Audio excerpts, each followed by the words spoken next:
할렐루야. 마가의 다락방 목요 아침 집회에 오신 여러분 주님의 이름으로 환영합니다.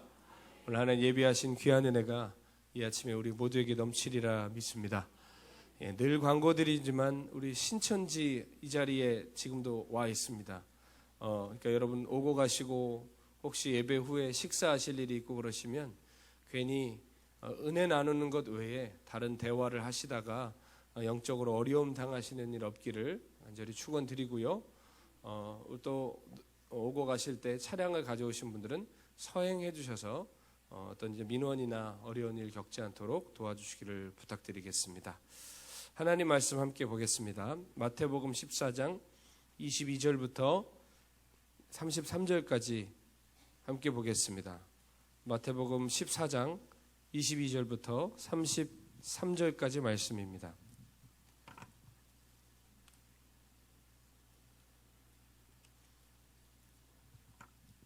제가 가진 성경은 신약성경 24페이지에 있습니다. 마태복음 14장 22절에서 33절 다 찾으신 줄 알고 교독하겠습니다.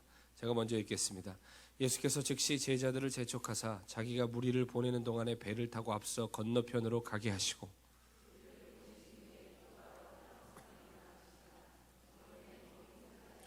배가 이미 육지에서 술이나 떠나서 바람이 거스름으로 물결로 말미암아 고난을 당하더라.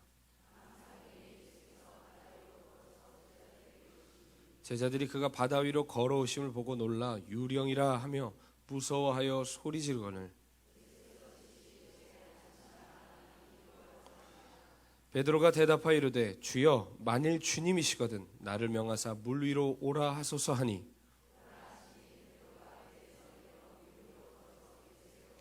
바람을 보고 무서워 빠져가는지라 소리질러 이르되 주여 나를 구원하소서 하니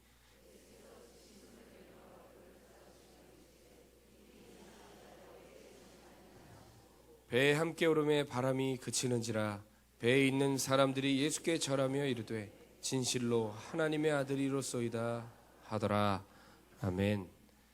오늘도 우리가 기도하는 것보다 생각하고 소망하는 것보다 더욱 크게 응답하실 주님을 기대하고 찬양합니다. 제가 지난주에 인도에 방문했습니다. 여러분 인도 아시죠?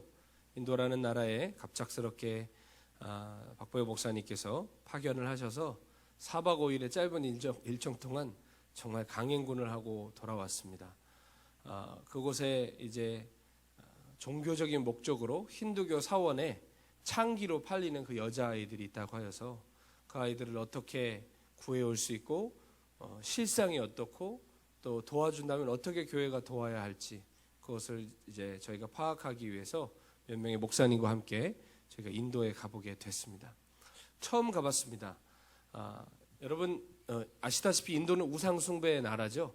인도의 인구가 통계적으로 알려진 바로는 한 13억 정도 된다고 합니다. 그런데 호적에 등록이 안 된다거나 이런 사람들까지 합치면 뭐 15억이 넘는다는 얘기도 있는데요. 인구가 굉장히 많아요. 그렇죠? 13억의 인구가 있는데 그들이 섬기는 신은 3억 3천 개나 된답니다. 그러니까 여러분 신의 인구라고 안 하면 신구라고 해야 되나요? 신의 개수가 대한민국 인구의 6배가 넘는 거예요. 이게 쉽게 말해 다 신이에요. 뭐 소도 신이고 젓가락도 신이고 포크도 신이고 뭐 쉽게 말하면 신을 아예 그냥 정말 만들어서 온갖 것을 다 신이라고 여기며 사는 나라입니다.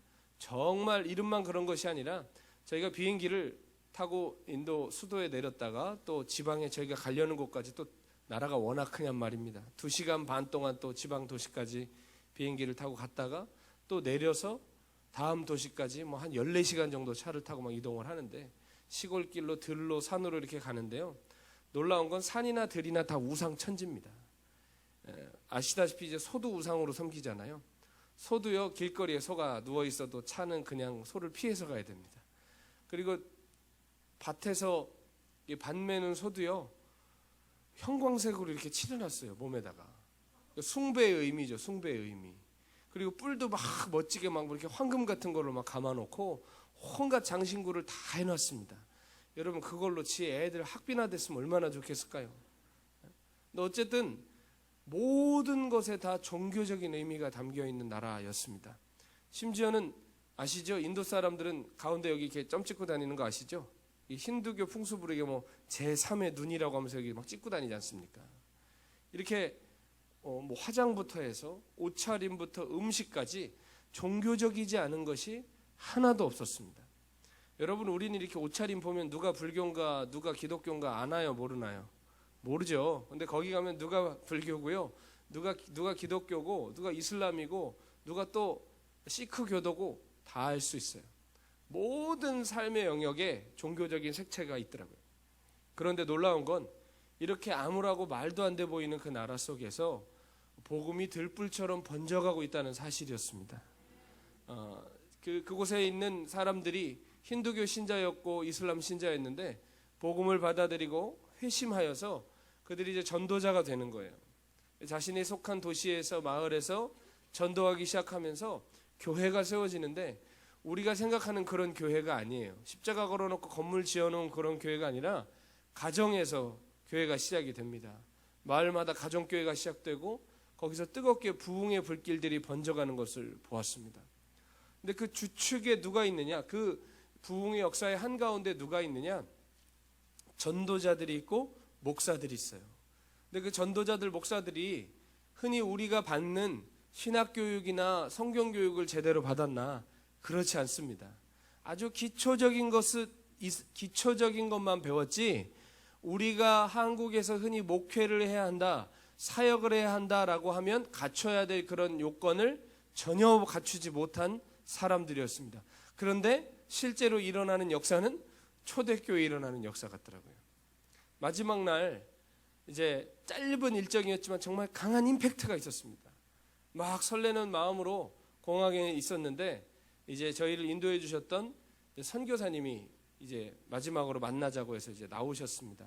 그래서 이런저런 사역 얘기를 하면서 우리가 이제 앞으로 도와야 할 것들에 대해서 이야기를 하는데, 그 선교사님이 저희 같은 젊은 목사들에게 앞으로 이 인도의 이 선교지를 이끌어가고 있는 젊은 목회자들을 부탁하시더라고요. 왜냐하면 이 선교사님들이 70이 다 돼가세요. 1984년도에 선교사님 되셨대요. 그러니까 30년도 훌쩍 넘고 40년 가까이 선교지에서만 계시는데 인도에만 계시지 않고 여기저기 정말 다니시면서 그 복음의 불길을 붙이시는 이 선교사님이신데, 어쨌든 저희에게 이들을 맡기시더라고요. 그래서 우리가 대체 이들한테 해줄 수 있는 게 뭐가 있을까라고 했더니 뭐라고 얘기하시냐면, 이 목회자들이, 전도자들이 복음의 열정들이 대단하다는 거예요. 그런데 막상 목회를 하다 보면 자기 문제만 있는 게 아니라 성도들의 문제도 떠안아야 되죠. 여러분 목사들이세요? 왜 모른 척 하세요?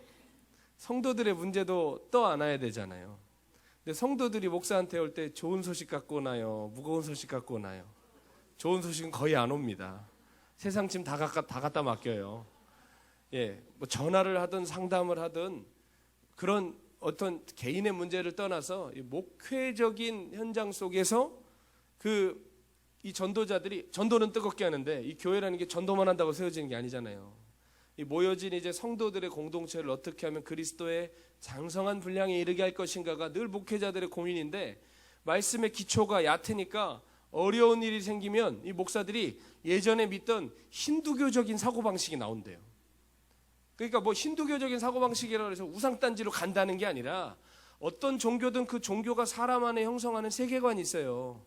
힌두교나 불교가 형성하는 건 뭐예요? 업보라는 거예요. 업보. 문제를 갖고 나오면 그 뒤 전생의 업이야. 어쩔 수 없어. 받아. 이거 아닙니까?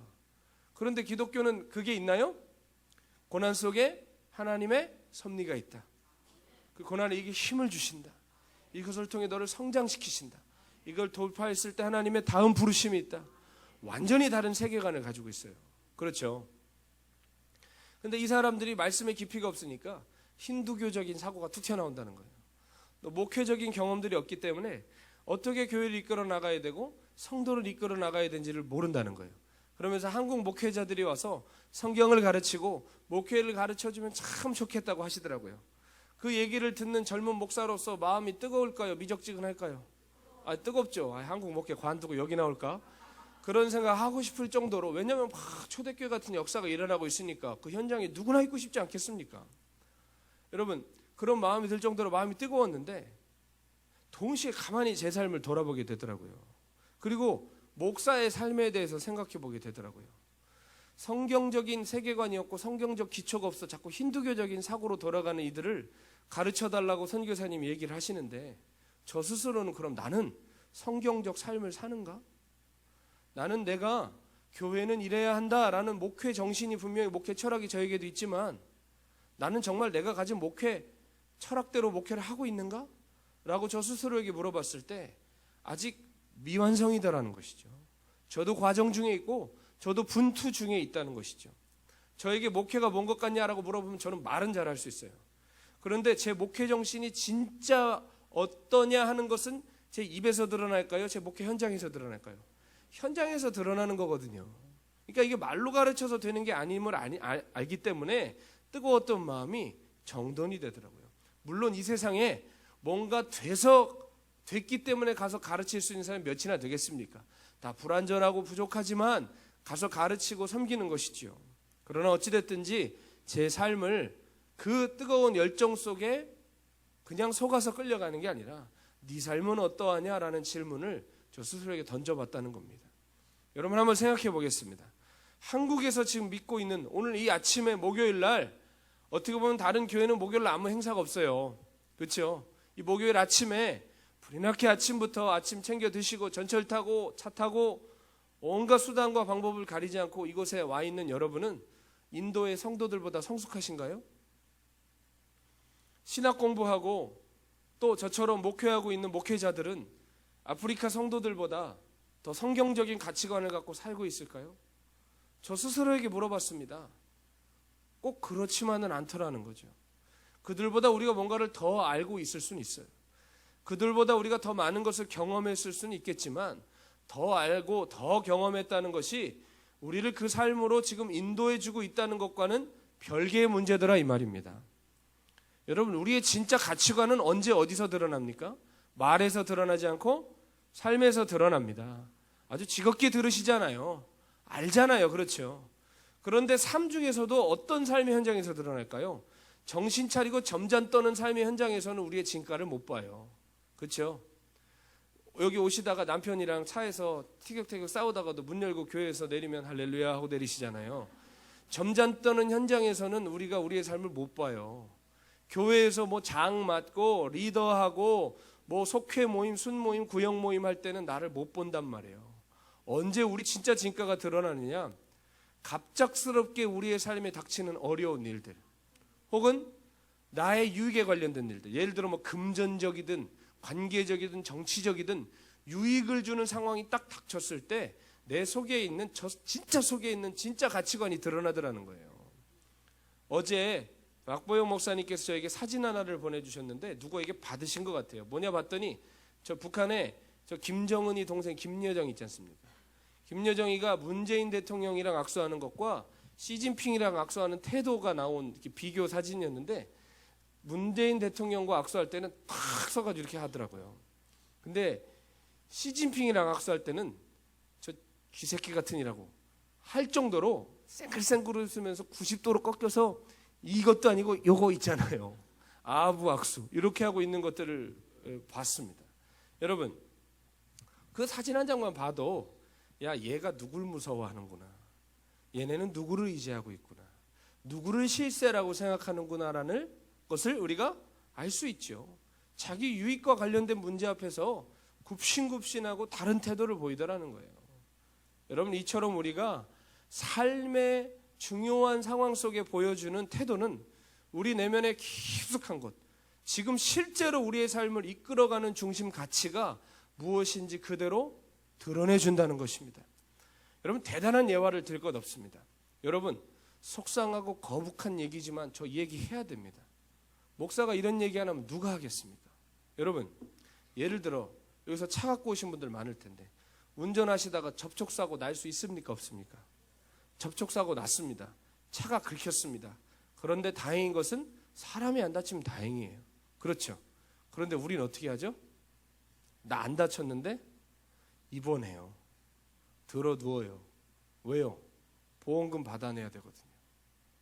그날 끝내도 되는데 어떻게 합니까? 보험금을 받기 위해 한 달, 두 달도 누워 있어요. 왜요? 당장 경제적 유익 앞에서 내가 그리스도인으로서 어떻게 살아야 되는가, 그런 윤리 정신은 사라져버리고 마는 것이에요. 내가 뭐에 이끌려 산다는 것이 내 금전적 문제, 나의 어떤 정치적이고 관계적이고 유익의 문제 앞에서 그대로 드러난다는 겁니다. 저 분명히 앞에서 얘기했어요. 기분 나쁠 수 있다고. 근데 할 얘기 한 거예요. 저는. 아멘도 안 하시는 거 보니까 다 한 번씩 들어 누워 보셨구만요. 예. 아이들이 고3이 되면 진짜 믿음 나오는 겁니다. 어릴 때는 사무엘처럼 자라게 하소서, 다니엘처럼 자라게 하소서 하다가도 애가 고3 가서 이제 딱 이제 대학 문턱 앞에 서게 되면 진짜 세상같이 나오는 거거든요. 야, 교회 너 나중에 좋은 대학 가서 영광 돌려야지. 마, 너 지방대 가면 영광 가린다고. 어디 그런 영광이 어디 있어요. 지방대 간다고 가려진 영광이 어디 있냔 말이에요. 그리고 몰아서 돌리는 영광은 없는 거예요. 영광은 그때그때 돌려야 되는 거지, 고3 때 교회 안 가고 모아놨다가 대학 가서 돌리는 영광은 없는 거란 말이에요. 근데 여러분, 우리가 그런다고요. 아시겠습니까? 웃자고 하는 얘기가 아니라 청소년 사역을 해보니까 고3 되면 진짜 부모 믿음 나와요. 취업 문제 걸려보십시오. 결혼 문제 걸려보십시오. 내 딸이 정년기가 지났는데 결혼을 못한다 이거예요. 그러니까 어떻게 합니까? 급하게 결혼을 시키는데 신랑을 데리고 와보면 어쩔 수 없이 목사니까 할렐루야 하지만, 야, 얘가 교회는 다니나? 믿음은 있나? 걱정될 만한 사람들을 많이 데리고 옵니다. 여러분, 만약에 딸이 좋아 죽어서 못 산다고 하면 할 수 없는 건데, 부모가 억지로 그렇게 정년기가 지나서 창피하다고 너 왜 결혼 안 하냐고 하면서 그렇게 믿음 없는 사람을 결혼 자체를 목적 삼아서 데리고 온다면, 여러분, 그게 우리가 정말 믿음의 가정을 세우고 믿음의 세대를 세우려는 하나님의 사람으로서의 태도는 아니라는 것이죠. 돈 문제가 걸리고 자녀 문제가 걸리고 정치 문제가 걸리고 내 유익 문제가 걸리면 이 내면 속에 깊이 숨겨있는 우리의 진짜 가치가 드러나더라 이 말입니다. 교회에서 직분을 맡고 리더를 하고 신학을 하고 목회자가 된다 해도 그것이 우리의 신앙을 대변해 주는 것이 아니라, 진짜 신앙은 우리의 삶에서 문득문득 드러나는 태도 속에, 말투 속에, 반응 속에서 확인되는 것입니다. 그러므로 우리의 신앙은 어디서 확인해야 될까요? 우리의 삶의 변화, 성품의 변화로 확인을 해야 오차가 적은 것입니다. 아멘. 우리가 은사가 얼만큼 있냐, 교회에서 무슨 일을 하냐, 리더십이 얼마나 있냐, 맡긴 일을 얼마나 잘했냐, 그걸로 신앙을 확인하면 오차가 커요. 근데 우리의 삶에서, 성품에서, 변화에서 우리의 신앙의 성숙을 확인하면 우리가 오차가 적습니다. 그래서 야고보 사도는 우리의 믿음은 뭘로 증명한다고 얘기하죠? 우리의 행함으로 증명된다라고 얘기하지 않습니까? 행함이 없는 믿음은 죽은 믿음이다. 삶에서 드러나지 않는 믿음은 죽은 믿음이라고 이야기합니다. 저는 지금 성인 군자의 삶을 얘기하는 게 아닙니다. 저도 이 과정 속에 있는 사람입니다. 우리 중 누구도 행위로 의롭다함을 받을 사람은 없습니다. 그러나 믿는다는 건 뭘까요? 정신통일이고 자기 최면이 아니지 않습니까? 믿는 바 그것이 내 삶에 이루어져야 진짜 믿음 아닙니까? 사기꾼 말만 믿어도 집이 날아가요. 사기꾼 말만 믿어도 가압류받아 집에 딱지가 붙는다고요. 이해가십니까? 하물며 뭘 믿길래 아무 변화가 없습니까? 뭘 믿고 계시길래 하나도 안 변합니까? 내가 믿는다고 하면 믿는 바 그 대상의 능력과 그 가지고 있는 모든 것이 내 삶에 나타나기 시작하는 게 진짜 믿음이에요. 예수를 믿는다? 예수를 손님으로 믿으면 진짜 손님 같은 역사가 일어나는 거예요. 아무 일도 안 일어나는 거예요. 주일날만 눈물 나고 삶에서는 아무 일도 안 일어나는 거예요. 그러나 예수님을 나의 왕으로, 나의 주인으로 믿으면 그분의 통치가 우리의 삶의 모든 영역에 나타나기 시작한다는 것입니다. 변화가 일어나는 것이에요. 그러므로 내가 뭘 믿고 있느냐, 믿되 어떻게 믿고 있느냐, 그분의 뭘 믿고 있느냐, 어떠함을 믿느냐, 우리의 믿음에 대해서 다시 한번 생각해 봐야 되는 거예요. 믿습니까? 무조건 아멘 한다고 그게 믿음이 아니라는 거죠. 우리나라 60, 70년대 부흥이 일어나면서 부흥사 목사님들이 아멘 안 하면 큰일 나는 것처럼 했지만 생각하고 아멘 하세요. 생각하고 믿는다고 하세요. 아멘이십니까? 그냥 던진다고 믿음이 아니란 말이에요. 정말 내가 믿을 때 그것이 내 삶에 아멘이 되고 역사하게 되는 줄로 믿습니다. 여러분, 진짜 믿음은 성령 안에서 우리를 깨닫게 하시고 회개하게 하시고 싸우게 하시고 고치게 하십니다. 그렇게 하루하루 변해가면서 그리스도의 형상을 이루게 하는 것이죠. 그러므로 우리의 믿음은 오늘 여러분 각자 많은 문제들을 갖고 오셨지만 문제 해결의 영역에만 믿습니다. 거기에만 적용할 것이 아니라 우리의 삶 모든 영역에 예수를 믿는 믿음이 적용돼야 할 줄로 믿습니다. 특히 어디까지 가야 되느냐?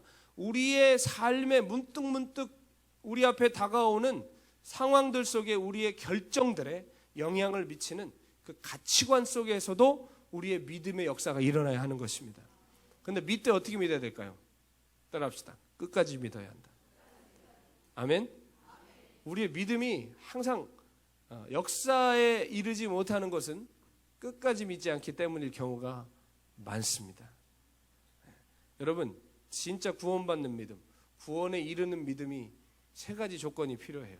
제가 이거를 물에 빠진 사람의 비유로 설명을 주일날 저희 교회에서 해드린 적이 있었는데 괜찮은 방법 같아요. 설명해 보니까.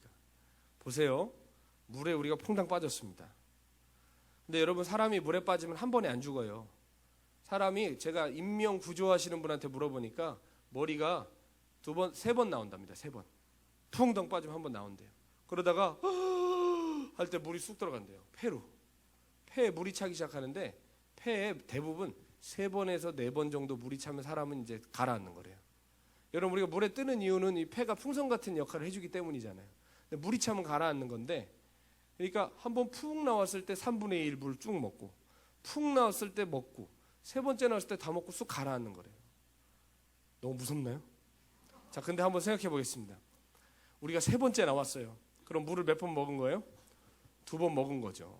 3번째 나왔으면 2번 먹은 거죠. 그렇죠? 2번 먹고 이제 한 번만 더 들어가면 끝나요. 근데 누가 살려주세요 하고 얘기했는데 누가 나한테 줄을 던졌어요. 자, 그럼 이 줄을 저거 잡을까 말까 고민하고 잡으세요. 자, 이제 한 번 들어가면 끝이에요. 물을 2번이나 먹었단 말이에요. 그거를 생명 다해 잡으실래요? 고민하고 잡으실래요? 생명 다해서 잡습니다. 고민하지 않고 잡아요. 여러분, 믿음은 이런 태도가 필요한 거예요. 오직 믿음인 거예요. 딴 거 믿을 거 있나 찾는 게 아니라 오직 그거밖에 안 보이는 거예요. 오직 믿음을 딱 붙드는 거예요. 자, 그럼 밖에서 꺼내주겠죠, 우리를. 꺼내주는데 이거를 이제 조금 살만하다고 그래서 살살 붙들까요? 전심으로 붙들까요? 전심으로 붙들어야 되겠죠. 이렇게 잡는 사람이 있겠습니까? 빨리 끌어봐. 이렇게 하겠어요? 미친 듯이 잡을 거 아닙니까? 혹여나 놓칠까 봐. 구원에 이르는 믿음은 오직 믿음뿐만이 아니라 전심으로의 믿음이어야 돼요. 아멘. 전심으로 믿어 역사하는 거예요. 그리고 마지막으로 이제 땡기고 있는데 막 쿨럭쿨럭하고 이제 막 끌려가다가 숨도 좀 쉴만하고 살만해요. 그러니까 이제부터 여기서부터 내가 수영해서 가볼까 하고 놓으면 되나요? 언제까지 잡아야 돼요? 끝까지 잡아야 돼요. 우리의 믿음은 어떤 믿음이어야 될까요? 끝까지 믿어야 되는 거예요. 아멘. 오직 믿음, 따라하겠습니다. 오직 믿음, 전심의 믿음, 끝까지 믿음. 아멘. 그래야 구원을 받고요. 그래야 구원에 이르는 참 성도로 믿음 안에서 자라갈 수 있는 거예요. 아멘입니까? 자, 그러므로 우리의 믿음에 항상 문제가 뭐라고요? 끝까지 안 믿는 데서 문제가 온다고요. 처음엔 뜨겁게 믿었는데 나중에는 자꾸 슬슬 놓는 거예요. 내 힘으로 가려고 그러는 거예요. 이런 데서 문제가 생깁니다. 조금 믿어들이다가 내 뜻대로 안 될라 싶으면 내 방식, 내 경험이 나오는 거예요. 그러나 여러분, 우리가 찬송가 가사처럼 나가는 길 비록 좁고 내 뜻대로 안 돼도 모든 욕심 다 버리고 주만 따라가겠네. 아멘. 나가는 길이 비록 좁고 내 뜻대로 안 되면 내 방식, 내 경험대로 하는 것이 아니라 여러분, 진짜 역사는 그때부터 일어나는 거예요. 뭔가 믿음으로 시작했는데 안 돼요. 여러분, 근데 그때 끝까지 믿기로 결정하고 신뢰할 때 거기서부터 하나님의 역사가 일어나는 것입니다. 그 길로 행할 때 하나님의 은혜가 있는데요. 오해하지 마십시오. 여러분이 잘못된 믿음의 길을 택했나 또 돌아보시기도 해야 됩니다. 잘못된 믿음인데 끝까지 믿으라고 그랬어. 전심으로 믿으라고 그랬어. 그거는 골로 가는 겁니다. 네? 바른 믿음을 가져야죠. 바른 믿음의 대상과 바른 믿음의 행위를 오직 전심으로 끝까지 하자는 거지, 내가 믿고 싶은 거를 끝까지 하자는 얘기가 아니라는 걸 기억하시길 바라요. 여러분, 삶의 어려움이 많으실 겁니다. 지금도 어려움 중에 계신 분들이 많으시고 또 그런 기도 제목들을 가지고 올라오셨을 겁니다. 여러분, 지금 어떻게 반응하고 계신지 돌아보십시오. 주여 주여 하시기 전에 내가 그 일들에 어떻게 반응하고 계신지 돌아보세요. 끝까지 믿음과 신뢰로 반응하고 계신가? 아니면 자꾸만 내 방식과 내 뜻대로 하고 계신가? 억울하다고 주님께 오늘 기도하시는데 왜 억울한지 생각해 보세요. 내 방식대로 해서 억울한 일 생긴 거 아니에요? 주님 뜻대로 하다 억울한 일 생겼으면 주님도 들으시는데 내 방식대로 하다가 억울한 일 생겼으면 그 주님 보고 어쩌자는 겁니까? 여러분, 우리가 끝까지 주님의 뜻, 주님의 방법으로 믿음 안에 거하며 그 길을 걸어야 할 줄로 믿습니다. 우리의 삶에 있는 문제들 속에는 단순히 해결이라는 이슈를 넘어서 우리의 믿음과 신앙을 성숙으로 이끌어주는 잠재력이 이 문제들 안에는 있습니다. 그런데 우리의 신앙이 결국은 우리 수준을 못 넘어가는 이유가 있어요. 왜냐하면 이 문제들과 맞닥뜨릴 때 우리가 이 문제만 맞닥뜨리는 게 아니라 문제는 우리에게 뭘 가져다 주죠? 두려움을 가지고 와요. 두려움을, 문제도 문제지만 문제가 가지고 오는 이 두려움들이 우리를 움츠러들게 하나요? 담대하게 하나요? 움츠러들게 하죠. 한국에 와서 사는 게 편하지만 넉넉지 않습니다. 오늘도 제 아내와 함께 기도하면서 이제 한국의 삶에 대해서, 아이들의 교육 문제에 대해서 얘기하는데 제가 그런 깨달음이 오더라고요. 한국이 많은 부분 편리하고 편안합니다. 선택의 조건도 많은데 왜 그런가 봤더니 우리의 삶에 너무 두려운 조건들이 많은 거예요. 그 두려움을 우리가 피하기 위해서, 두려움을 당하지 않기 위해서 많은 장치들을 해놓은 거예요. 그러니까 어떻게 합니까? 너 이거 안 하면 너 큰일 나. 너 이거 안 하면 난리 나. 이런, 솔직히 우리의 삶을 돌리는 게 두려움이 많다는 거예요. 그렇죠? 애들 학교 보내려고 생각해 보십시오. 뉴스 보면 애들 학교 보내면 되겠어요, 안 되겠어요? 뉴스 보면 집 앞에 있는 구멍가게도 못 보내요. 애들 큰일 나요. 납치될 것 같아요. 그렇지 않습니까? 근데 그런 두려움들이 어떻게 합니까? 우리의 삶을 자꾸 움츠러들게 해요. 더 안전한 것을 찾게 하는데 안전한 것은 뭐가 필요하죠? 돈이 필요해요, 여러분. 그렇죠? 우리의 삶이 점점 이렇게 진행돼 가는 거예요.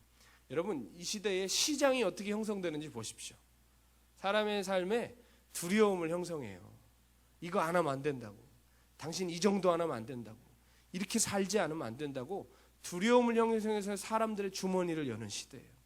그런데 우리가 자꾸 두려움에 끌어가다 보면 거기에 우리가 자꾸 침잠돼서 가게 된다는 것입니다. 여러분, 제가 아프리카에 살 때 박목사님께서 지역을 옮겨서 선교를 시작하라고 그러셔서 저희 집에서 수백 킬로 떨어진 한 600km, 한 6시간 정도 떨어진 지역으로 장소를 옮기게 됐습니다. 근데 거기는 제가 원래 살던 지역에서 살던 부족과 다른 부족들이 사는 데였어요. 그러니까 저야 외국인이니까 그냥 가면 되는데 저희 집에서 함께 정말 동거동락하던 우리 마마와 그 자식들이 있었는데 제가 이 아이들 학교를 다 보내고 이 집안을 다 책임을 지고 있었어요. 또 너무 충성스러웠고 우리 딸과 아들을 너무 잘 돌봐주고 했습니다. 그래서 가족 같아서 마마, 우리 같이 갑시다. 내가 끌어줄게요. 왜냐하면 남편이 이거 집을 버리고 도망을 갔어요. 소 한 마리 키우면서 사는 아주 가난한 마마인데 내가 얘네 다 학교도 맞춰주고 다 할 테니까 우리랑 저쪽으로 가자고. 그러니까 안 간다는 거예요. 내가 뭘 잘못했나? 나 진짜 잘해줬는데 내가 뭘 잘못했나 생각했더니 하는 말이 뭐냐면 거기 가면 그 부족들이 자기를 죽일 거라는 거예요. 근데 안 그래요, 실제로. 안 그러는데 왜 그런 생각을 하고 있느냐? 거기서 태어나서 거기서만 살았어요. 그 부족들 안에서만 살았어요. 그러니까 다시 다른 도시에 다른 부족들이 사는 곳에 간다는 것에 대한 두려움이 있고, 다른 지역에 대한 정보는 어떻게 입수하나? 가끔 읍내 나가면 나오는 식당 같은 데 있는 TV 혹은 들리는 소문, 그런 것들로만 다른 부족들이 사는 지역에 대해서 정보를 들으니까 이 마음에 기대가 있겠어요? 두려움이 크겠어요? 두려움이 더 형성되게 돼 있어요. 여러분, 만약에 신앙생활을 소문만으로 한다고 생각해 보십시오. 우리가 건강해질까요? 온전해질까요? 같은 말이구나. 건강해질까요? 병들게 될까요? 병들게 됩니다. 그렇죠? 하나님의 말씀을 의지해야지 여기저기 이렇대더라 저렇대더라 카더라 통신에 의지하면 우리의 삶도 병들고 신앙도 병들어요. 그 마마는 결국 그래서 끝내 안 따라왔어요. 끝내 안 따라왔고, 제가 이번에 한 2달 전에 케냐 다녀왔거든요. 그때 제가 연락을 해서 나 케냐 가니까 빨리 이 동네로 오라고, 그렇게 해가지고 그 아들내미랑 딸내미랑 그 마마가 왔어요, 저희 동네로. 근데 와서 일주일 동안 같이 지내는데 좋아요, 안 좋아요? 너무 좋은 거예요. 그때서 입을 여는 거예요. 나 오면 안 되냐고. 오면 안 될 건 없는데 실은 저는 떠났잖아요. 그러니까 제가 오라고 얘기를 못 하겠는 게, 그 사람들 오게 하면 이 사람들은 다른 선교사님들이 책임을 져야 되는데 또 그렇게 하면 안 되는 거잖아요. 두려움이 그 사람의 삶을 막았어요. 근거 없는 두려움이, 소문으로만 듣던 두려움이 정말 그 사람의 삶을 완전히 바꿀 수 있는 기회를 지나가게 했어요. 여러분, 두려움은 이런 것입니다. 우리의 삶을 우리의 경험과 생각 밖으로 나가지 못하도록 우리를 움츠리게 하는 것이 두려움이고요. 이 두려움은 대부분 문제들을 통해서 와요. 우리 인생에 풍랑이 없는 사람은 아무도 없습니다. 난 여기서 풍랑을 한 번도 안 만나봤습니다 하시는 분 손 들어보세요. 부끄러우시면 오른쪽 엄지발가락 드세요. 한 4분 정도 계시는데. 여러분들, 근데 놀랍게도요, 주님은 우리를 어디서 기다리시냐? 그 풍랑 속 두려움 가운데서 우리를 기다리고 계세요. 그것을 우리에게 두려움을 주시기 위한 게 아니라 믿음으로 예수님의 손을 잡는 순간 두려움은 허상이라는 것을 알려주시기 위함입니다. 여러분, 예수님을 문제의 해결사를 넘어서 모든 일의 주관자이심을 믿으시길 축원합니다. 그럼에도 불구하고 우리는 우리 인생의 배 밖으로 넘어가지를 못해요. 예수님 눈앞에 서 계신데도 예수님께로 나아가지를 않습니다. 여러분, 우리 오늘 읽은 본문은 우리가 잘 아는 유명한 말씀이에요. 예수님께서 벳세다 들녘에서 수많은 사람들에게 며칠 동안 말씀을 전하셨는데 가난한 사람들이다 보니까 배가 고픕니다. 근데 우리 예수님 속도 없으시지 제자들 보고 뭐라고 하시죠? 너희들이 가서 먹을 것을 주어라. 제자들이 먹을 게 어디 있어요? 같은 입장인데. 주여, 5,000명이나 되는 게 어떻게 먹이나이까. 그래서 어떻게 거기서 무슨 사건이 일어난 것 같아요? 얘기 들어보니까 오병이어 사건이 일어났습니다. 근데 생각을 해보세요. 그런 얘기가 있죠. 민중은 빵을 원하고 입에다 빵 넣어주는 사람이 민중의 왕이다란 말이 있어요. 예.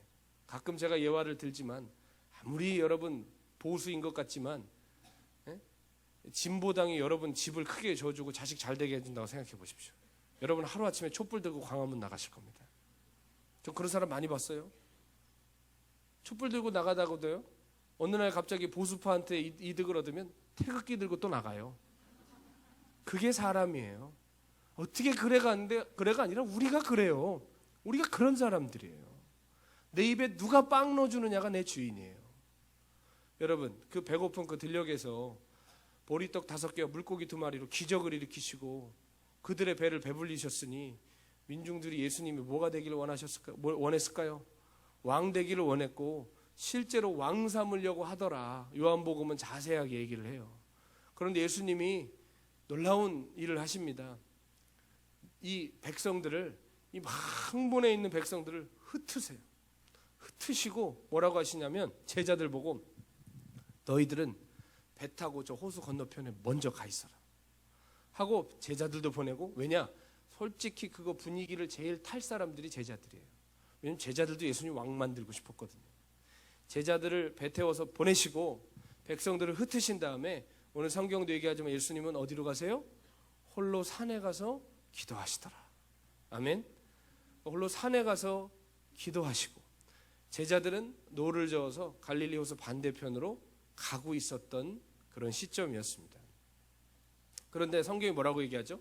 수리를 갔다. 수리를 갔다는 건 그렇게 많이 가진 않은 거예요. 1, 2가 몇 미터죠? 400m입니다. 보안 3리 가면 1.2km고 멀리 갔네요. 예. 아무튼 배 타고, 근데 그 당시 배가 모터배도 아니고 나룻배에다가 노젓는 것이었을 텐데, 그렇게 밤에 배 타고 가는데 성경이 뭐라고 얘기합니까? 바람이 불어요. 바람이 거스름으로 물결로 말미암아 고난을 당했다라고 성경이 이야기를 합니다. 갈릴리 호수는 풍랑이 자주 일어요. 그러나 별로 걱정 안 해도 되는 게, 배 안에는 누가 타고 있어요? 예수님이 어딜 타고 있어요? 예수님 산에 계시다니까요. 뭐 들으신 거예요 지금? 예, 배는 산에 못 갑니다. 사공이 많아서 산으로 갈 수도 있겠지만 배는 예수님 안 타셨습니다. 예수님 산에 계셨고요. 그 안에 누가 있었냐? 갈릴리 어부 출신 3명이 있었어요. 누구요? 베드로와 요한과 야고보, 평생 뱃사람이었어요.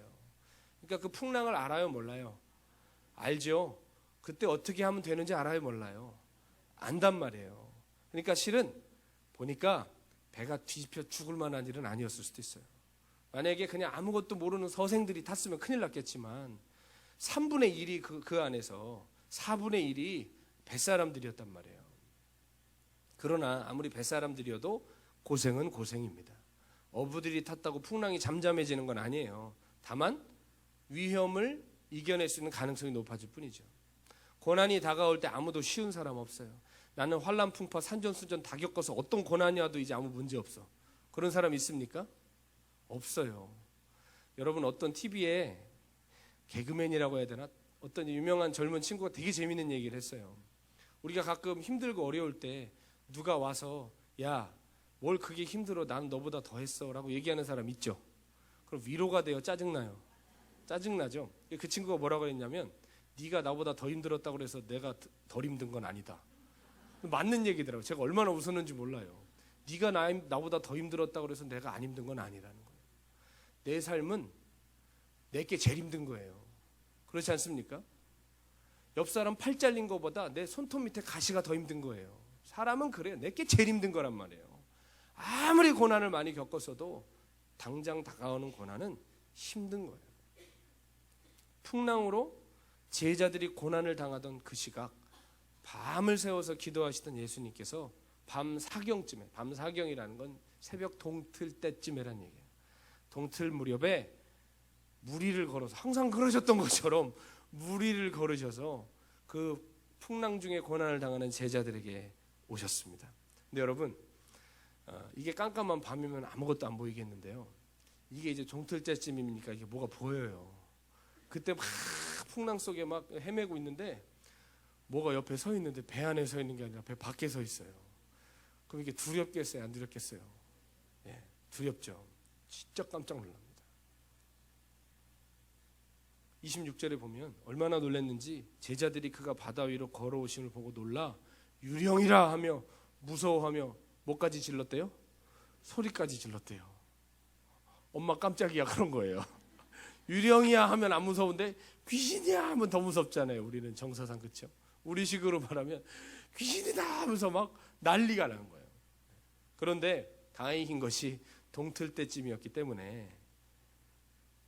근데 여러분 생각을 해보면 너무 무서워서 소리를 막 지르면 예수님도 좀 놀라셨을 것 같아요.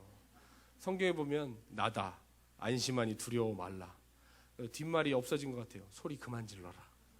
너무 소리를 지르니까. 여러분, 자, 여기까지는 평범한 장면입니다. 물론 무리를 걸으시는 장면 자체는 평범하지 않지만 항상 똑같은 원리예요. 예수님은 기적을 보여주시고 제자들은 놀라고, 그렇죠? 항상 이 원리인데 이런 기적의 장면은 복음서 어디에나 나와요. 그런데 오늘 이 본문은 다른 복음서에서 나오지 않는 특별한 도전을 우리에게 줍니다.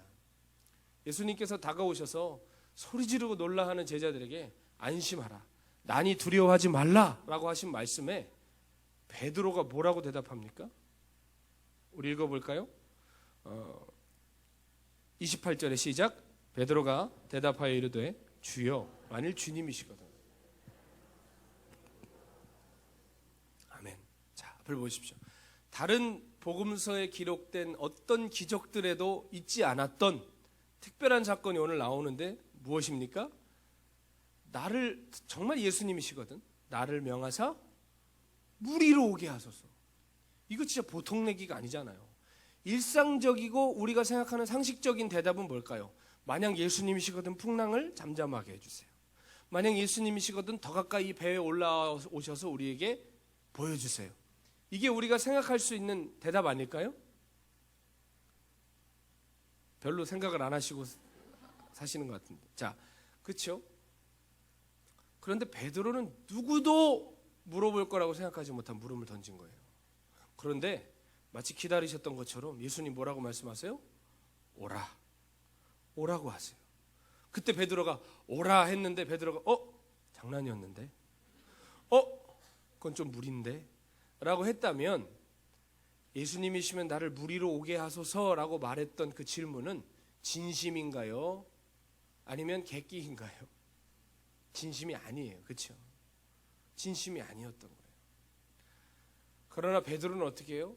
오라라고 말씀하시는 주님 말씀을 듣고 진짜 배에서 내려 물로 뛰어들어요. 그리고 성경에 보면 무리를 걸어 예수께로 가기 시작했다고 얘기합니다.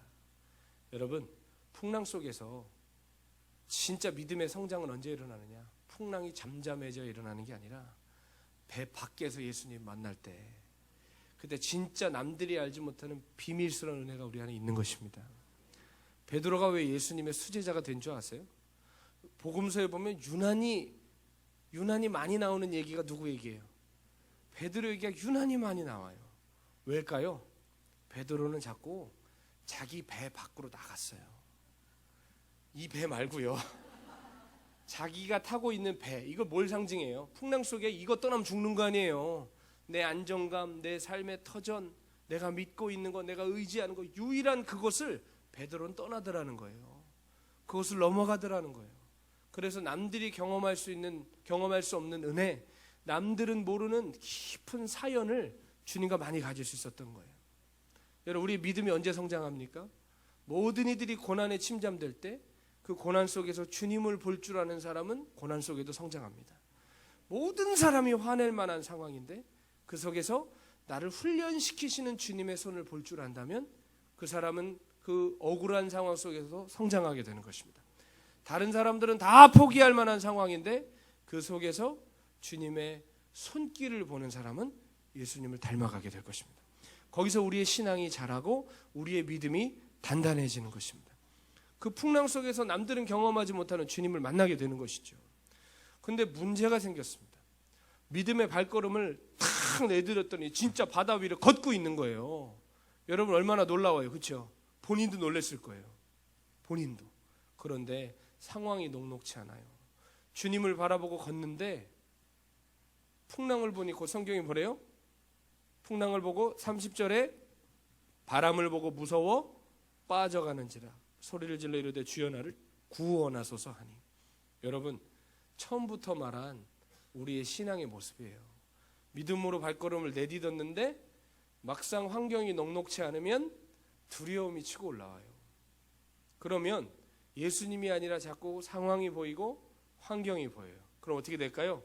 환경의 상황의 문제에 빠져들어가기 시작하는 거예요. 빠져들어가기 시작해요. 여러분, 제가 요즘 이렇게 일생 동안 달고 다니는 불치병이 하나 있습니다. 걱정하지 마시오. 죽는 병은 아닙니다. 이 단순 포진이라고 있어요.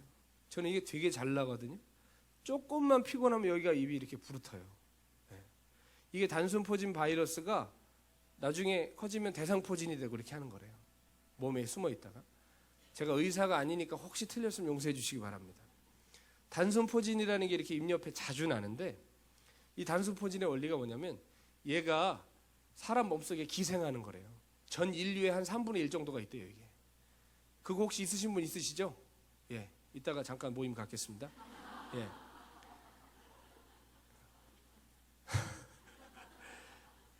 이 단순 포진이 몸 안에 숨어 있다가 이게 언제 나오냐? 몸이 피곤해지잖아요. 그럼 단순 포진 바이러스가 생각을 한대요. 야, 얘 죽는다. 얘 죽나 봐. 그렇게 하고 도망치자고 나오는 거래요, 이게. 이해하세요? 그래서 그때 이게 나는 거래. 쉽게 말하면. 틀렸으면 용서하시기 바래요. 근데 진짜 그렇대요. 이게 기생하고 있다가 이 숙주가 죽어가니까 피곤하니까 이게 나오는 거래요. 여러분, 우리 속 깊이 있는 내면같이 평소에 진짜 고상해 보이고 우리가 영적이어 보이고 거룩해 보이지만 언제 드러나요? 죽는다 싶으면 드러나요, 속에 있는 게. 이해가세요? 죽을 것 같고 망할 것 같고 끝날 것 같으면 이 속에 있는 놈이 야 이거 죽어! 확 나오는 거예요. 그래서 거룩이고 정결이고 예수님 닮아가고 뭐도 없는 거예요. 그냥 들어 누워버리고 입원해 버리고 막 그냥 속이고 세상 방법대로 하고. 왜? 죽을 것 같으니까.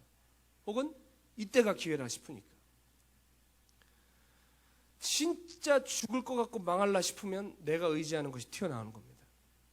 여러분, 믿는다고 바다에 뛰어들었지만 몇 걸음 가다가 빠져들어가니까 베드로가 끝까지 믿지를 못했습니다.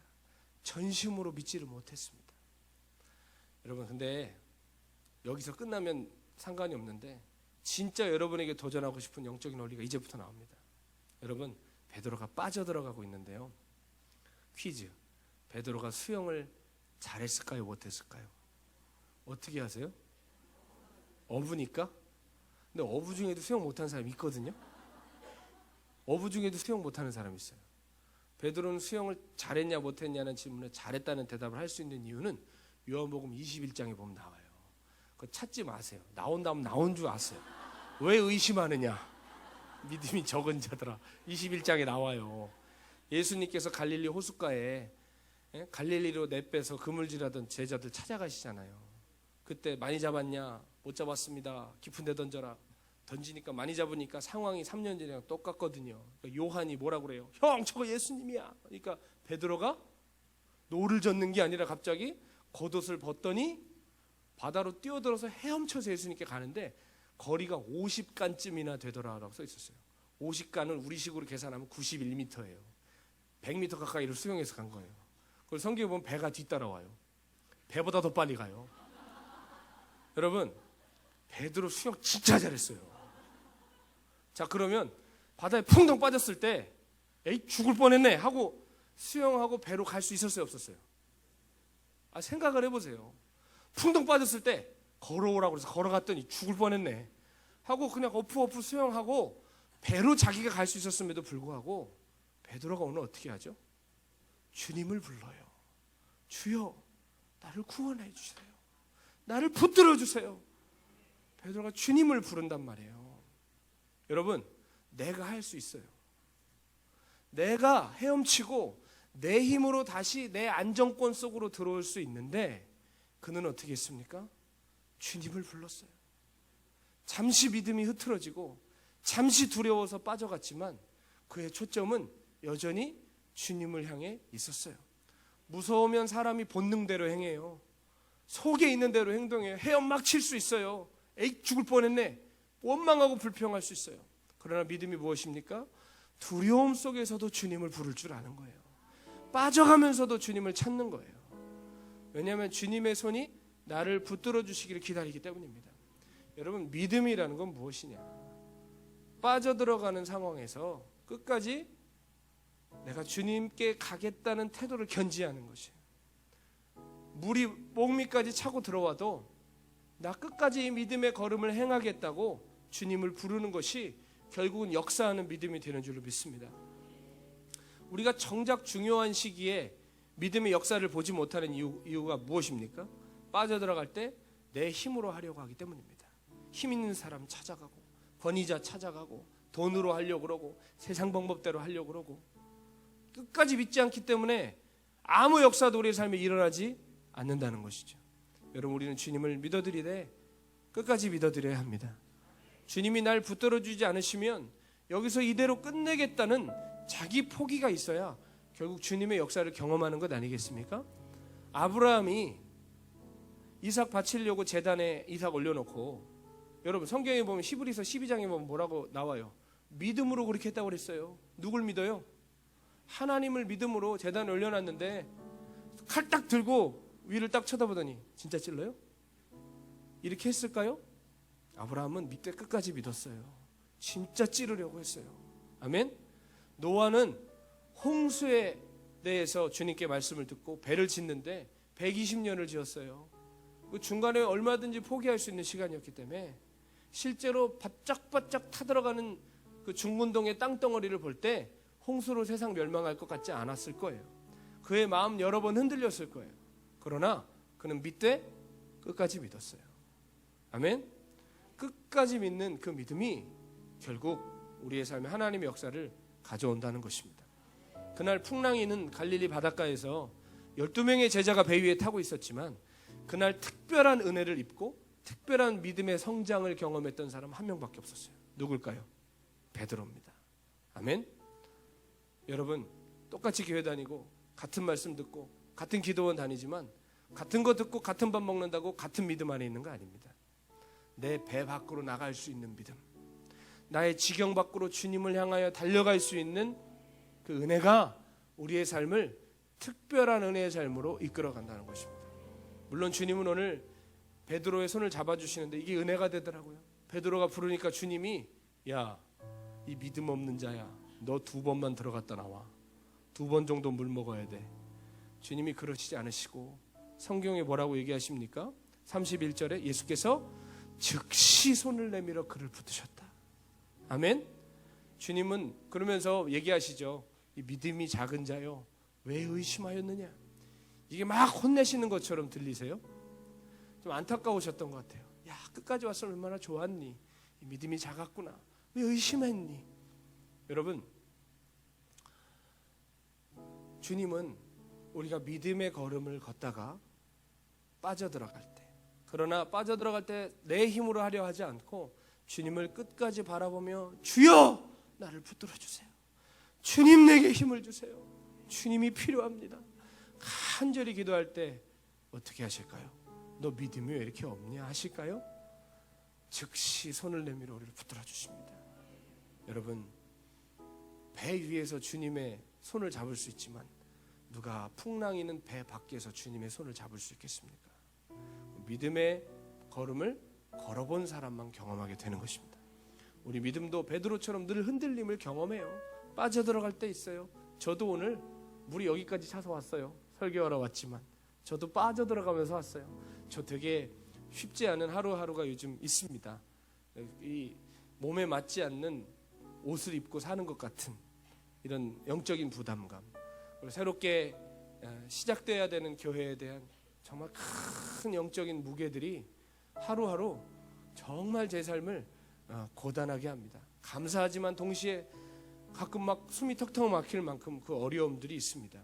단순히 뭐 재정 문제 막 이런 어려운 내 삶에 쏟아져 오는 풍랑뿐만이 아니라 실은 하루하루 우리가 살아가는 게 우리가 풍랑 위를 걸어가는 것만 같은 삶입니다. 믿음이 아니면 살아갈 수가 없는 시간들입니다. 그러나 여러분, 우리가 믿음의 주요 온전케 하신 예수님을 바라볼 때 여러분, 아무도 경험하지 못한 우리의 손을 붙드시는 주님의 손길을 경험하게 될 줄로 믿습니다. 우리를 주님 오늘도 풍랑 속으로 부르십니다. 주님 배 위로 벌떡 올라가지 않으시고 풍랑 속으로 우리를 부르시고 문제 속으로 우리를 부르시고 우리가 숨어있는 배 밖으로 우리를 부르십니다. 우리 믿음으로 그 길을 내디딜 때 단순히 풍랑이 잠잠해지는 기적이 아니라 풍랑 속에서 주님의 손을 경험하는 거룩한 성도들이 될 줄로 믿습니다. 기도하겠습니다. 하나님, 우리는 늘 믿다가도 포기하는 사람들, 믿되 늘 마음이 흐트러지는 사람들입니다. 배 밖에서 주님이 우리를 풍랑 가운데로 부르실지라도 우리가 두려워서 가지 못할 때 많습니다. 두려워서 걸음을 내딛다가도 빠져들어갈 때 있습니다. 그러나 주님, 오늘도 우리의 손을 붙드심을 믿습니다. 우리가 주님을 부를 때 하나님, 빠져들어가는 우리의 팔을 붙드셔서 다시 일으켜 세우시는 주님을 믿습니다. 하나님, 단순히 문제만 놓고 주님과 씨름하는 것이 아니라 그 풍랑 속에 계시는 주님께 나아가는 주님의 성도들 되게 하여 주시옵소서. 믿되 끝까지 신뢰하는 믿음으로 하나님의 역사를 보게 하여 주시옵소서. 감사드리옵고 예수님의 이름으로 축복하며 기도합니다.